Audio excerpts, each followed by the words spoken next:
नमस्कार दोस्तों। प्रस्तुत है शरत चंद्र चट्टोपाध्याय की लिखी हुई कहानी बलि का बकरा। लोग उसे लालू के नाम से पुकारते थे, लेकिन उसका घर का नाम कुछ और भी था। तुम्हें यह पता होगा कि लाल शब्द का अर्थ प्रिय होता है।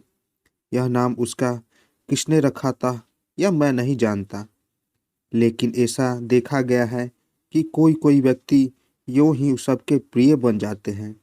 लालू भी ऐसा ही व्यक्ति था। स्कूल से पास होकर हम कॉलेज में दाखिल हो गए। लालू ने कहा, भाई अब मैं रोजगार करूंगा। उसके बाद अपनी माँ से 10 रुपए मांगकर उसने ठेकेदारी के काम करना शुरू कर दिया। हम लोगों ने हंसकर उसका मजाक उड़ाते हुए कहा, 10 रुपए से भला कहीं रोजगार होता है? अगर इतनी पूंजी से रोजगार होता तो सब कर लेते। लालू ने कहा, मेरे लिए इतना ही काफी है। वह सबके लिए प्रिय था, इसलिए उसे काम मिलते देर न लगी। कॉलेज से लौटते वक्त रोजाना हम उसे रास्ते में सिर पर छाता लगाए कुछ मजदूरों के बीच अपने काम में संलग्न पाते थे।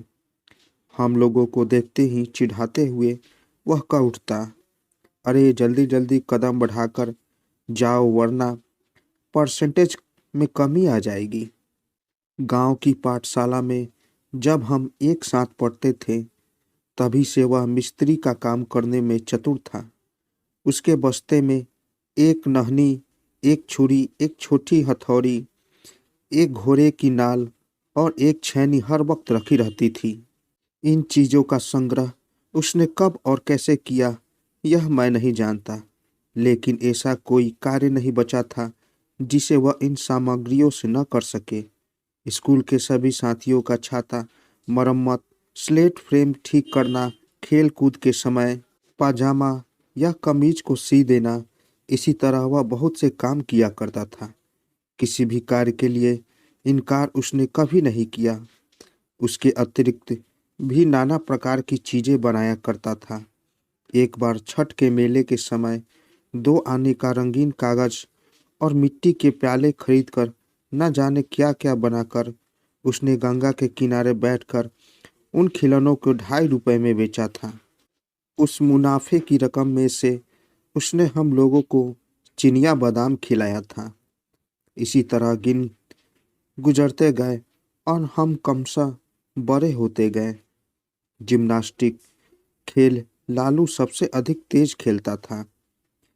उसके बदन में जैसी ताकत थी वैसा ही साहस था। डरने का नाम उसने कभी नहीं सुना था। कोई भी आकर बुलाए उसके यहाँ चला जाता था। प्रत्येक की विपदा के समय सबसे पहले वह जाकर हाजिर होता था।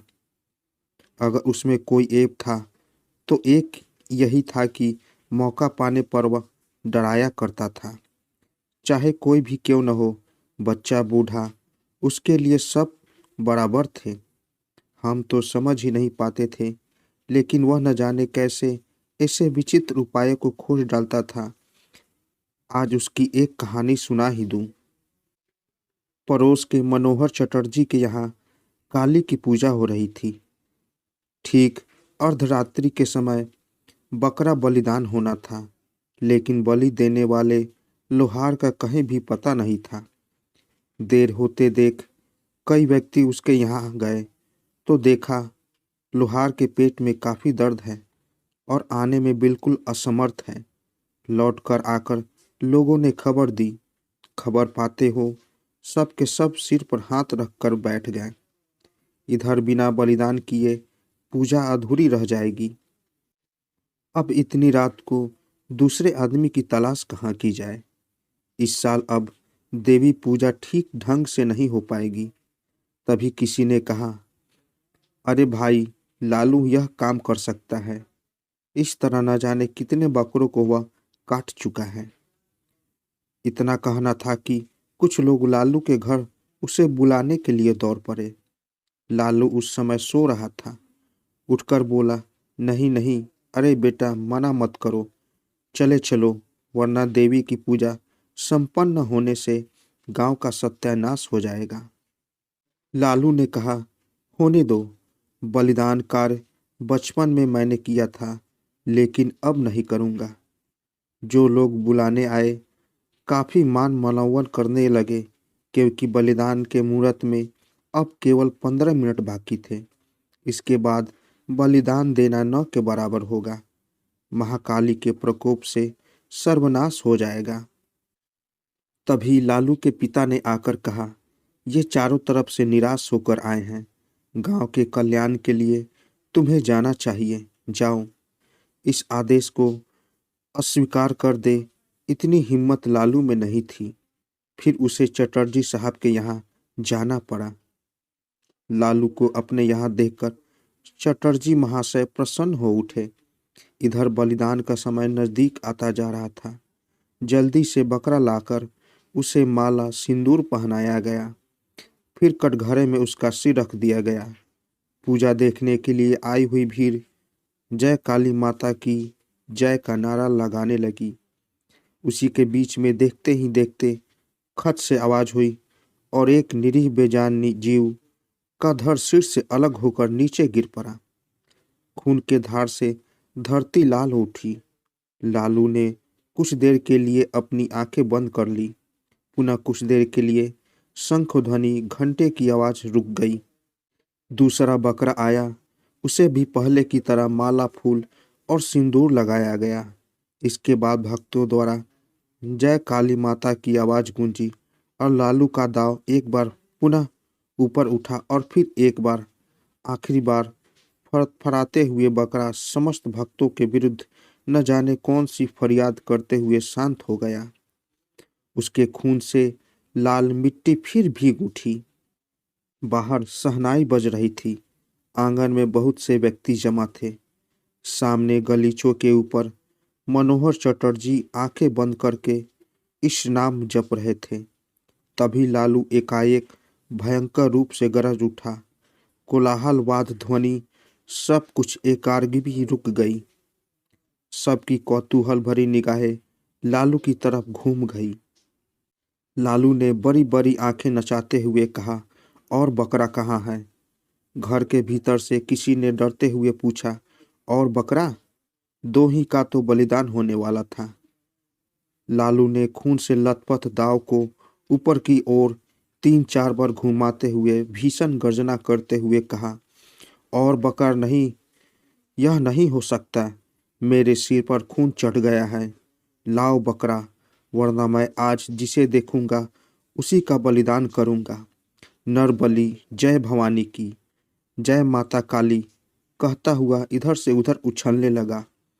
इधर उसके हाथ का दाव लाठी की तरह भनभना घूम रहा था।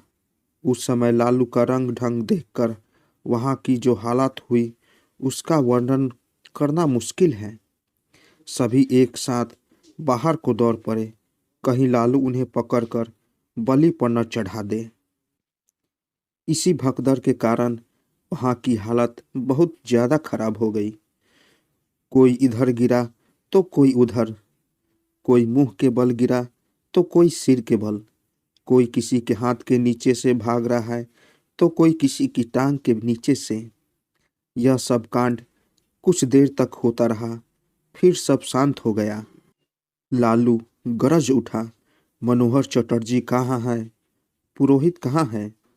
पुरोहित महाशय दुबले पतले थे और इसी भगदड़ के समय काली देवी की प्रतिमा के पीछे जाकर छिप गए। गुरुदेव महाशय कुशासन पर बैठे माला जप रहे थे। हालात देखकर वे भी एक बड़े खंभे की आड़ में जा छिपे। लेकिन मनोहर चटर्जी अपनी भारी भरकम तोद लेकर भागने से लाचार रहे।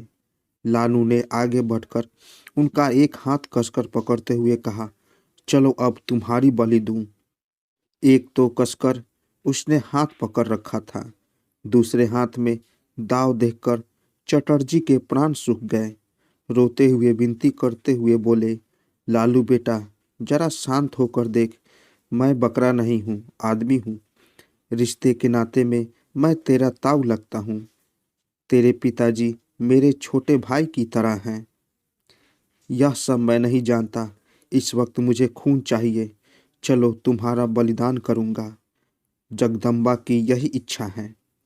चटर्जी फपक कर रोते हुए बोले, नहीं बेटा, माँ की यह इच्छा नहीं है।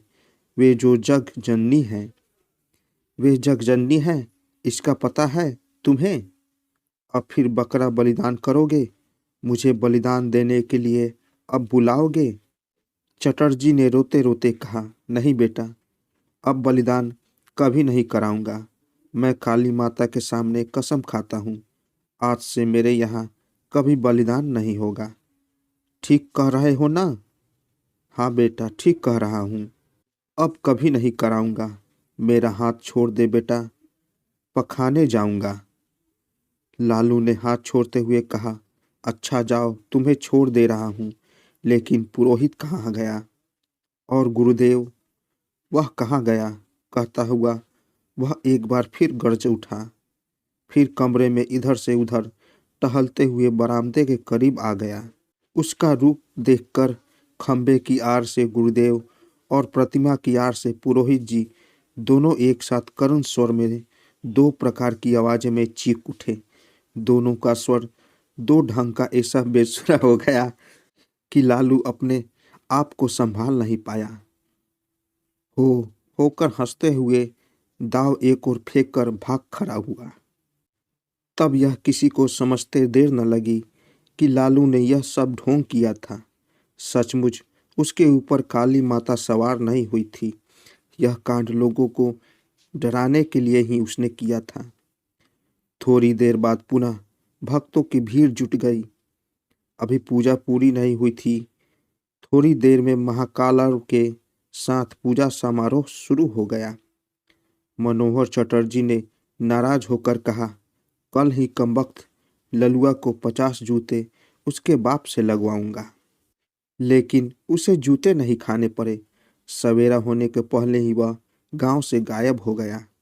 एक हफ्ते के बाद वह एक दिन शाम के समय मनोहर चटर्जी के यहाँ जाकर उनसे माफ़ी मांग आया।